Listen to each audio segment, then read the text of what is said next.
നമ്മുടെ ചോദ്യം ഇതിനകത്ത് ക്വാർക്കിനകത്ത് എന്താണ്? മാത്തമാറ്റിക്സ് പറയുന്നു ക്വാർക്കിനകത്ത് വൈബ്രേറ്റ് ചെയ്യുന്ന സ്ട്രിങ്ങുകളാണ്.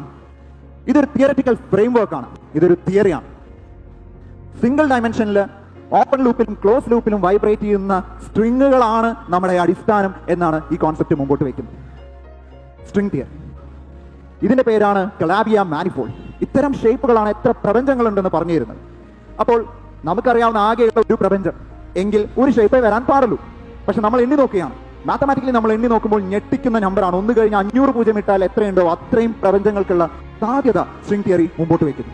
നമ്മൾ ഇന്ന് ഉണ്ടാക്കിയെടുത്തിട്ടുള്ള ഏറ്റവും വലിയ കൂട്ടിയിടി യന്ത്രം ലാർജ് ഹാഡ്രോൺ കൊളൈഡർ 27 കിലോമീറ്റർ ചുറ്റളവിൽ 14 ടെറാ ഇലക്ട്രോൺ വോൾട്ട് എനർജിയിൽ ഈ ഇടിക്കുകയാണ് സുഹൃത്തുക്കളെ, ഇടിയോ ഇടി.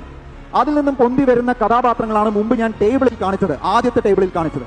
പക്ഷേ ആ ഇടി പോരാ, അതിന് എനർജി ഇല്ല. അതുകൊണ്ടാണ് നമുക്ക് സൂപ്പർ സിമെട്രിക് പാർട്ട്നേഴ്സിനെ കിട്ടാത്തത്. അതിപ്പോ എന്തിനാണ് കിട്ടുന്നത്? എന്നാലേ സൂപ്പർ സ്ട്രിംഗ് തിയറി നിലനിൽക്കുകയുള്ളൂ.